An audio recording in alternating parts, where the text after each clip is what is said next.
Desde o momento das primeiras transmissões do rádio e da televisão, eles vivem em constante transformação. A gente até pode dizer que são os meios que têm maior possibilidade de adaptação e transformação. Essa característica é extremamente positiva, mas ao mesmo tempo ela traz vários desafios. Recentemente, a AIR e a ABERT lançaram um livro com 10 tendências para o rádio e para a televisão aberta nas Américas.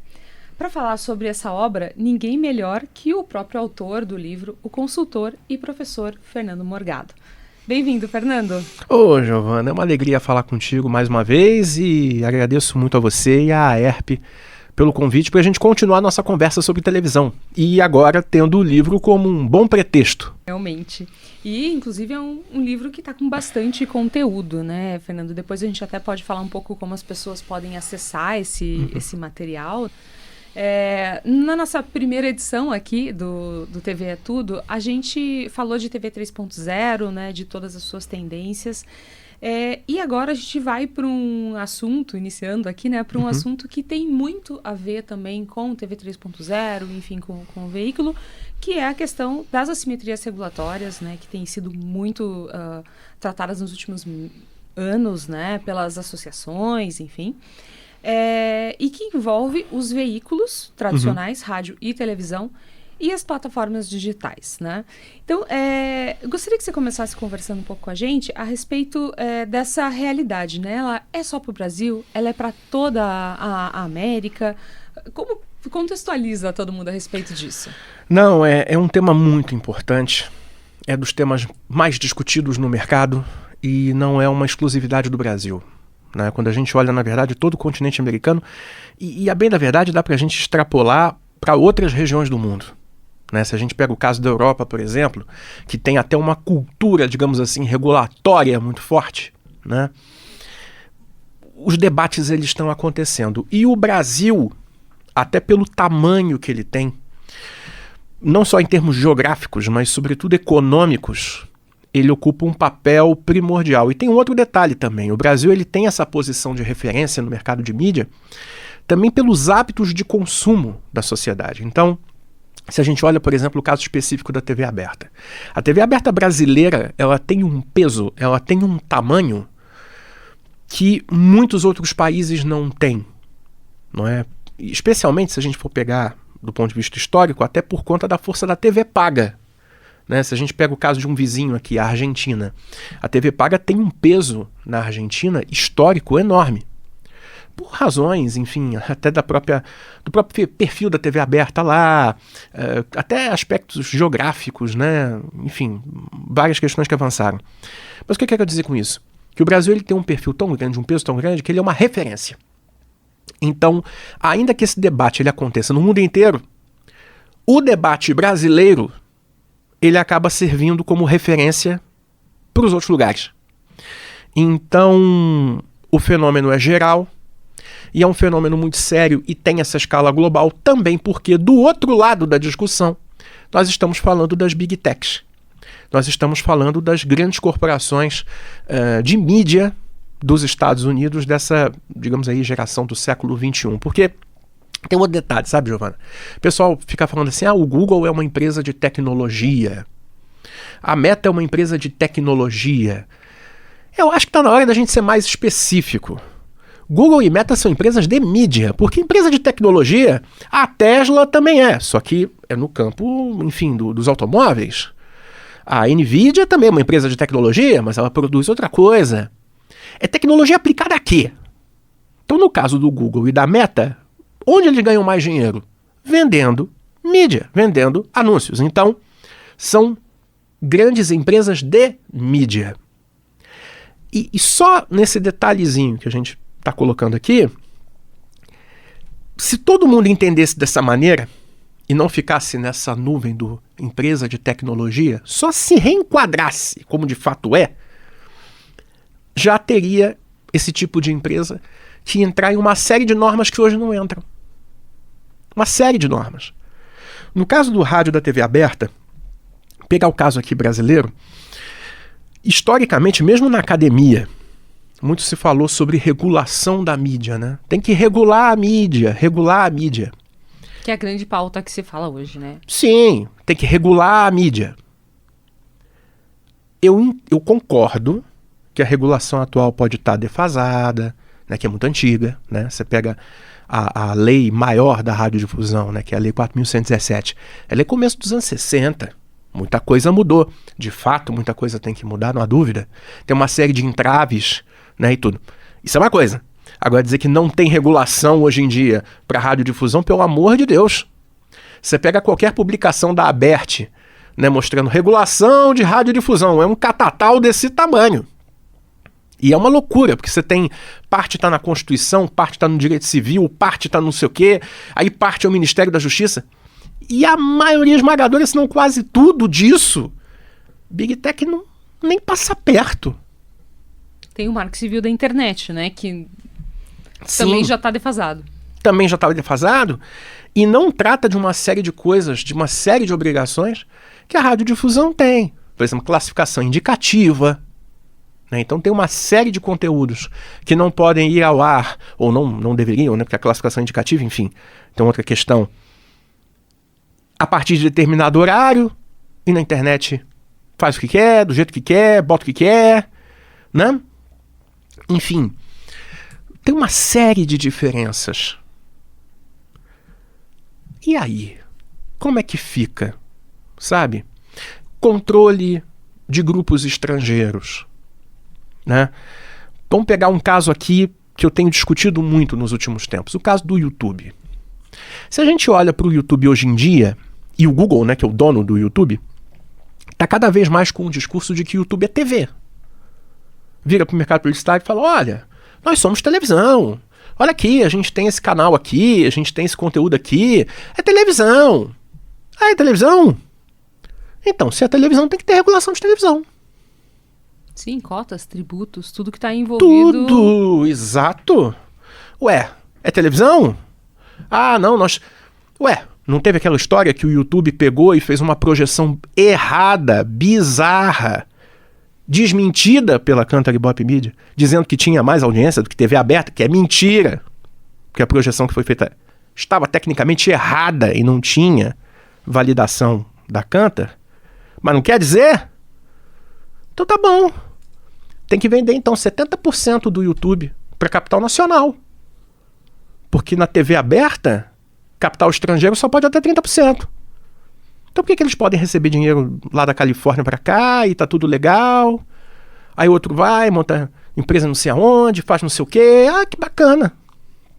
Então assim, a gente tem que ter essa questão organizada, regulatória, que é muito séria, e que está sendo debatida, a ABERT, né? Está na linha de frente, junto com as associações estaduais, no caso da ERP aqui também, enfim, que lideram esse processo com muita competência. Mas eu acrescento que para esse debate também tem que ter uma discussão anterior, que é uma discussão de conceito. Que é isso? Quer dizer então que o YouTube é televisão? Na minha opinião, não é. Mas se o YouTube está dizendo que é, então vamos sentar, vamos conversar. Né? Só o lado bom? Para poder pegar a verba de televisão que não está alcançando hoje em dia? Porque quanto mais eu analiso a história do YouTube, as funcionalidades do YouTube e tudo mais, eu vejo que o YouTube ele é muito mais próximo de uma rede social em termos de funcionalidade, em termos de modelo de engajamento, modelo de negócio, do que propriamente broadcast. Aliás, o slogan histórico do YouTube representa isso, né? Broadcast yourself. Quer dizer, transmita você mesmo. Quer dizer, é uma rede social, né? Só que em vez de perfil você chama de canal. Boa parte do conteúdo é gerado pelo usuário. Né? Bom, o YouTube é televisão. Então também os Reels são televisão. TikTok também é televisão. Não, aí qualquer coisa é televisão também, pô. Então, eu defendo isso. A gente precisa ter essa organização, a discussão de assimetria regulatória ela está acontecendo no mundo inteiro. O Brasil está sendo olhado pelos países todos da região como referência. E o que eu defendo é que a gente tem que ter essa organização mesmo. E antes, um debate de conceito para parar com essa confusão. Porque no final das contas o que está acontecendo é o seguinte, resumindo. Estão pegando as palavras, estão distorcendo os significados para poder defender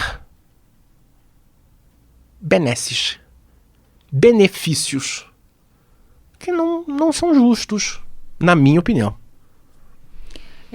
Você citou antes o posicionamento e o trabalho que está sendo realizado pela ABERT, pela AIR, pelas associações estaduais, né? Uhum. Qual que é a importância dessa união do setor para a gente poder combater esse desequilíbrio legal? É fundamental, Giovana. Na verdade, eu diria que é o começo de tudo. É o começo de tudo. Mesmo essa discussão teórica que eu falei antes, ela só vai acontecer de maneira consistente e com resultados efetivos se todo mundo se unir. Porque pega todo mundo, afeta todo mundo. E daí realmente eventuais questões que uma emissora tenha com a outra, que venham, enfim, da concorrência e tudo, elas têm que ser postas de lado pelo bem da categoria. Né? A gente teve, inclusive, uma sinalização desse sentido que eu achei muito boa, que foi no evento da SET, recentemente em São Paulo, quando você teve no mesmo palco CEOs das 4 grandes redes. Foi um grande sinal. Que, aliás, eu me lembro que tinha acontecido isso aqui no Paraná. Né, no Congresso, quando você teve no mesmo palco os proprietários, no caso, enfim, das grandes redes de TV daqui do estado. Isso foi feito também em escala nacional. E mais do que o debate que foi realizado em si, o importante é o sinal, é a foto. Né? Muito, muito bom ver, por exemplo, o Globo e Record, que estão inclusive em associações diferentes, né? Record na Abratel, a Globo na ABERT, ali no mesmo palco. É uma sinalização, porque com isso você vai ter massa crítica para juntos realizarem um trabalho. Não é? Se cada um ficar correndo pela sua raia, talvez demore mais, ou talvez nem resulte naquilo que se deseja. Então a união ela é muito importante, ela é a base de tudo. E aí entra num outro ponto do livro, que é a importância do associativismo, né? Que é uma das tendências que eu coloco, que é a renovação da importância do associativismo, seja através das associações, seja através dos sindicatos patronais. Porque as associações, elas têm, no caso, né, a associação, essa importância de representar institucionalmente, politicamente, e no caso dos sindicatos patronais, juridicamente. Mas ao mesmo tempo, elas são fóruns de debate, fóruns de discussão, de trocas de melhores práticas. É o lugar onde o mercado se encontra. Então, se você fortalece esses ambientes, se você investe nesses ambientes, fica muito mais forte, fica muito melhor. Eu volto a citar, não é porque eu estou aqui no Paraná, mas o caso do Paraná ele é exemplar. Porque o Paraná, graças à força da sua associação e do trabalho que realiza, tem a radiodifusão paranaense um protagonismo no cenário nacional que, inclusive, em muitos momentos, supera mercados até maiores do ponto de vista econômico, do ponto de vista de investimento publicitário. É uma voz até mais ouvida por conta da força desse trabalho associativo. Então, assim, as lições estão aí, os bons exemplos estão aí e devem ser seguidos. Até nesse sentido, no Brasil, eu fico muito feliz de ver novos mediacons surgindo, né? Esse novo modelo de associação, né? Que é a associação com o sindicato patronal junto, né? Fico muito feliz, eu sou do Rio de Janeiro, o Rio de Janeiro foi pioneiro nesse modelo, né? O primeiro mediacon do Brasil é o Mediacon Rio, e que renovou o associativismo no Rio, fantástico, fazendo coisas maravilhosas, né? A presidência do Josa, fantástica, né? O Josa é uma figura, enfim, fantástica, muito querido por todos. Então está fazendo esse trabalho sensacional, como as outras gestões também, mas, enfim, esse é o caminho. Esse é o caminho. Agora vamos para um assunto um pouco mais leve. Transmissão esportiva. Eu me empolgo. A gente fala que até veículos que não estão faturando, né, quando tem transmissão esportiva, a gente tem que avaliar o que está acontecendo, né? Porque essa transmissão ao vivo, né, a possibilidade de você ouvir os jogos ali acompanhando, saber de outros esportes, eles acabam acontecendo de uma forma muito positiva, né? E eles continuam sendo, né, um principal fonte dessa informação, né? São uma referência para o telespectador, especialmente, né? Ou para aquela cobertura daquele jogo de futebol onde não tem a possibilidade de ter uma cobertura de televisão. Como que você avalia isso? Eu aponto no livro exatamente a importância do esporte nesse momento de reinvenção da televisão, digamos assim. No rádio já está consolidado, né? Imagine, né, a importância do esporte no rádio, especialmente do futebol. Mas no caso da televisão aberta, eu digo que o esporte é importantíssimo nessa reinvenção, porque a tendência que a gente observa nos últimos anos, e aí vale para o Brasil e vale para todos os países da América, todos, que eu estudei todos. O que a gente tem? Um avanço do conteúdo ao vivo. Por quê? A televisão aberta, ela tem um modelo que a gente chama de TV linear, ou seja, televisão com programação. Programas com a hora certa para você assistir.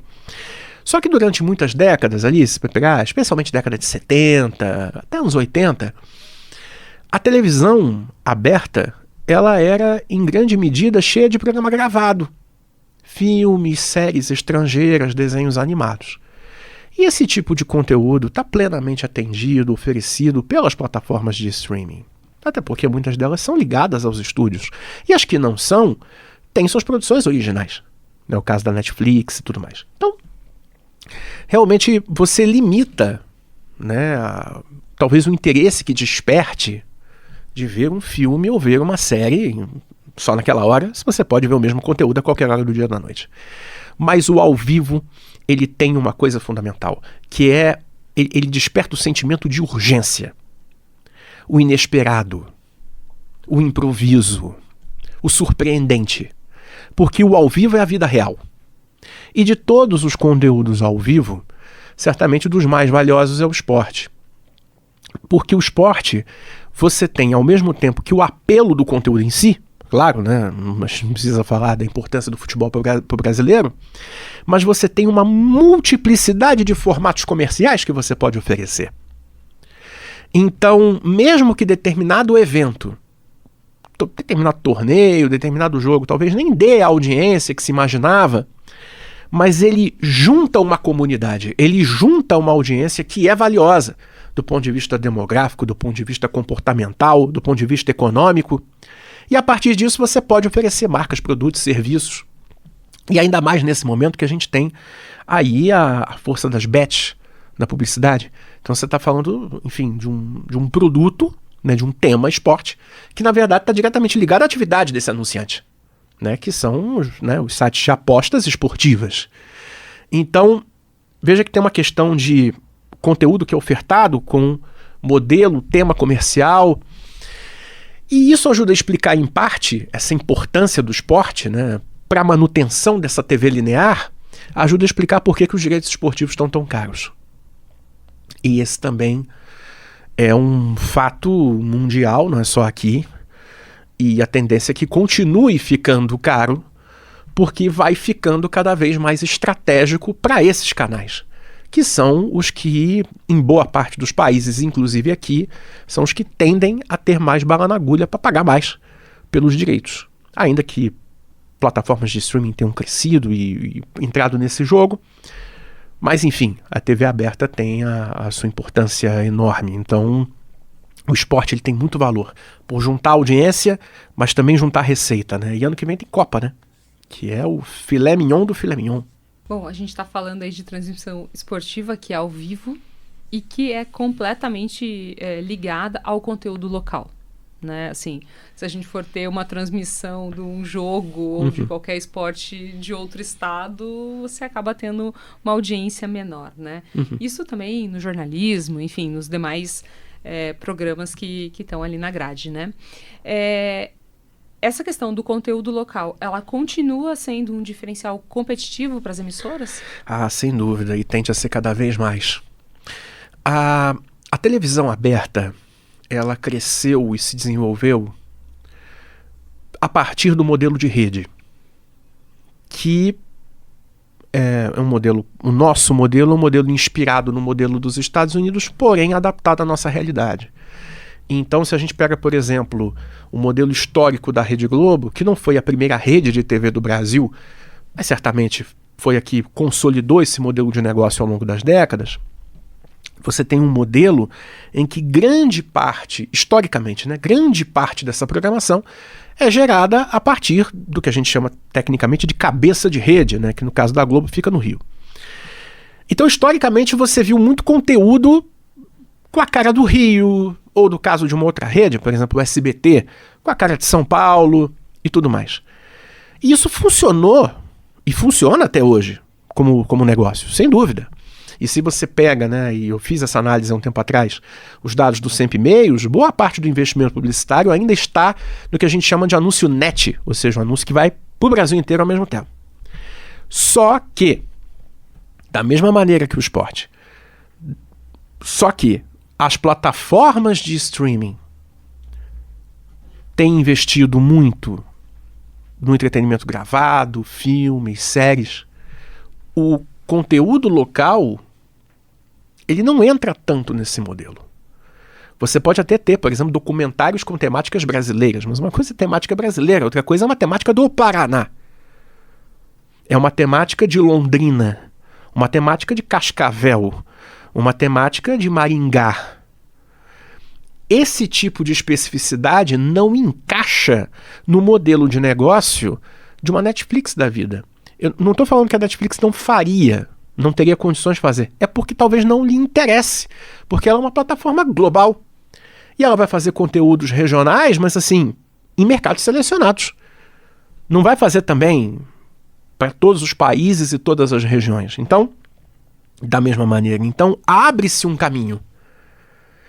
E aí entra o conteúdo local, que é mais do que uma oportunidade de negócio, é uma especialidade da TV aberta. Porque mesmo com conteúdo em rede, sempre houve espaço local. O que está acontecendo é que esse espaço está se ampliando. E aí o que precisa acontecer por parte das redes, eu acho que é um dever de casa para o setor fazer, como essa conta vai fechar. Isso, porque pode ser uma estratégia comercial mesmo, né? Exato. E que acaba incorrendo também num aumento de custo para as afiliadas, né? Você imagine, você, sei lá, fosse dona de uma afiliada há 30 anos atrás, você só precisava fazer, dependendo da rede, meia hora, uma hora e meia de conteúdo local por dia. Hoje você vai fazer 6.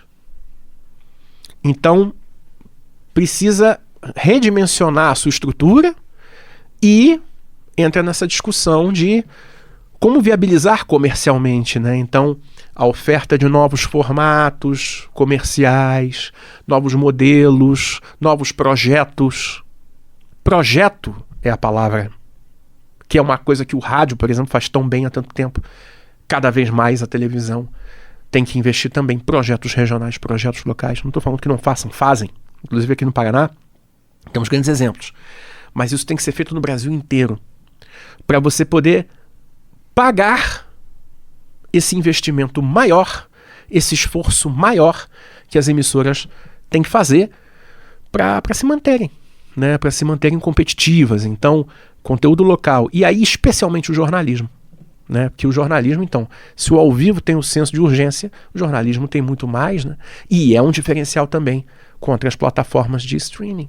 Então, temos um caminho aí desenhado. Mas tem que ver essa questão do redimensionamento de custo e receita.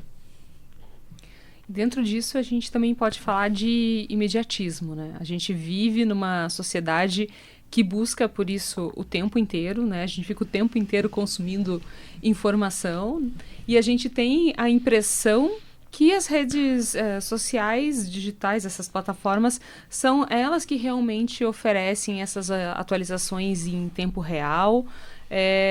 Mas acho que não é bem por aí, né? São os nossos veículos tradicionais que eles têm esse expertise mesmo do agora, né? Quem tem isso é o rádio e a televisão.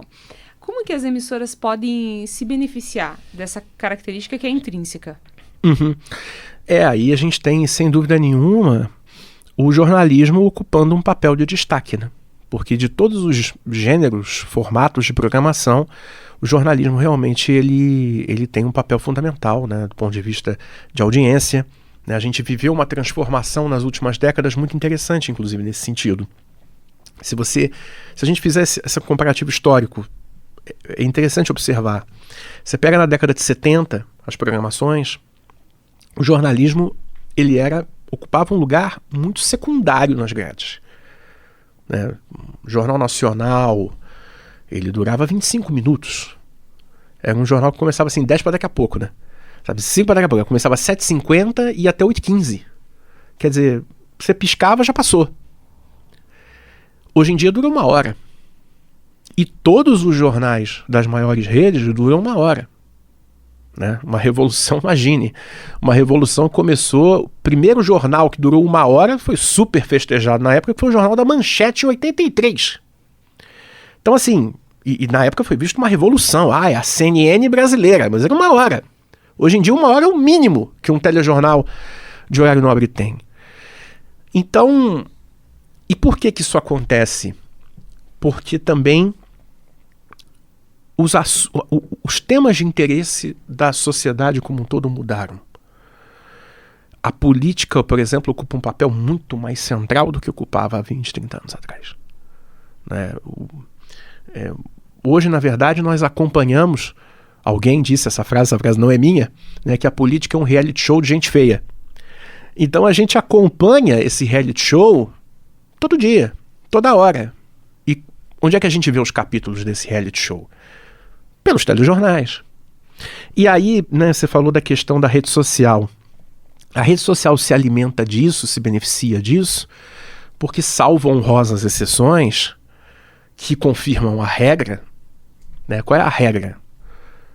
Esses perfis de fofoca, Instagram, de não sei o quê, canal de YouTube mesmo, salvo honrosas exceções, é importante que isso fique claro, não investem em jornalistas.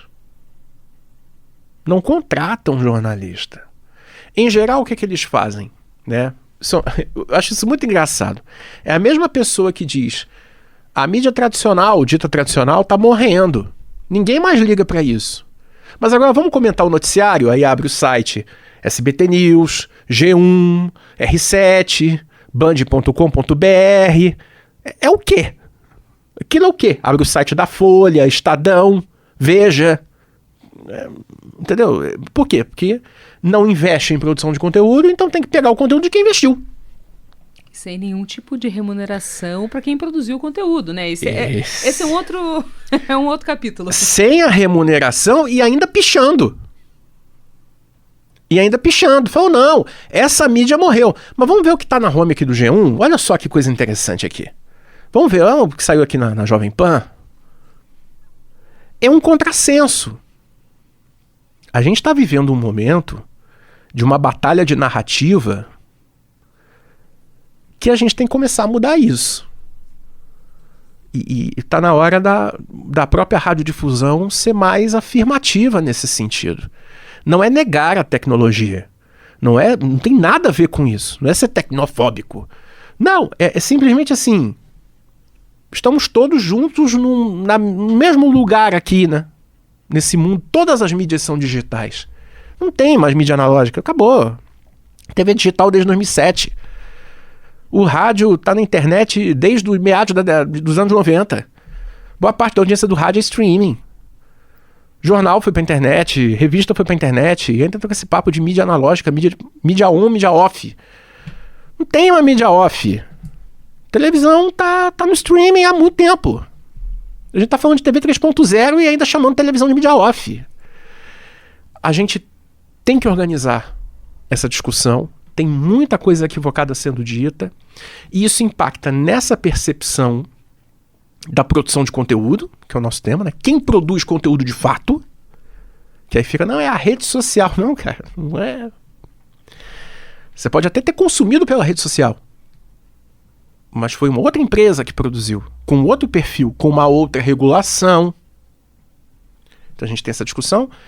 Isso impacta a percepção do público e isso impacta também a percepção do mercado anunciante. É aí que o bicho pega. Porque se o anunciante começa a pensar que essas mídias não são mais tão essenciais, ela pode começar a botar dinheiro em outro lugar, exatamente levada por um discurso que não tem base nenhuma na realidade. Então a gente precisa começar a esclarecer as coisas. Botar a bola no chão, para a gente poder construir melhor essa percepção que a gente está falando, por exemplo, do imediatismo, da completude, da fidelidade da informação. Isso é muito importante. Fernando, eu vou fazer uma sugestão. A gente ainda tem bastante assunto para tratar aqui. A gente tem questão de credibilidade, chancela de veracidade, né, dos veículos. A gente ainda vai falar sobre publicidade. Minha sugestão é que a gente deixe isso para um próximo bate-papo. Eu acho ótimo, porque aí já fica o convite, já está aceito, então é mais um motivo para eu voltar. Então, para a gente encerrar o episódio de hoje, você quer deixar um recado de final de ano, né? Já que a gente está encerrando esse 2025 aí. Eu quero. Muita coisa boa que aconteceu para a televisão e para o rádio. Eu quero, em primeiro lugar, agradecer mais uma vez a você e a todo mundo aqui da ERP pela parceria, que não é de hoje, né? É mais do que uma parceria, é uma amizade de muitos anos. Então eu agradeço que essa amizade se renove para 2026 e agradecer especialmente a cada radiodifusora, radialistas do Brasil inteiro, especialmente aqui do Paraná. Porque se hoje esse trabalho que eu faço já há quase 20 anos, ele chega nos ouvidos das pessoas, né? É muito por conta da força, né, e do prestígio e da atenção que quem faz o rádio e a TV me dão, né? Esse prestígio, essa atenção que me dão. Então eu sou muito agradecido. Então aproveito a oportunidade para agradecer, desejar boas festas para todo mundo e deixar como convite, né? Não posso dar um presente para cada um, mas eu posso deixar um livro de graça para cada um. Então quem quiser ler esse livro, né, que a gente está conversando, 10 Tendências, pode ser baixado de graça no site da ABERT. É só digitar abert.org.br/10 tendências. abert.org.br/10 tendências. Acho que a gente também pode deixar um QR Code aqui na tela, que claro, o pessoal também pode baixar direto. Porque aí, se apontar ou se colocar o URL, já abre o livro direto, baixa, não paga nada, pode mandar para os colegas, pode compartilhar, pode citar, enfim. É para espalhar esse livro. Ele é bilíngue, português e espanhol. Então, para os amigos, para as amigas das rádios de fronteira, se quiserem passar para as pessoas que conhecem do outro lado da fronteira, pode passar, não tem problema. Enfim, e fica o meu agradecimento e espero voltar em breve aqui, já em 2026.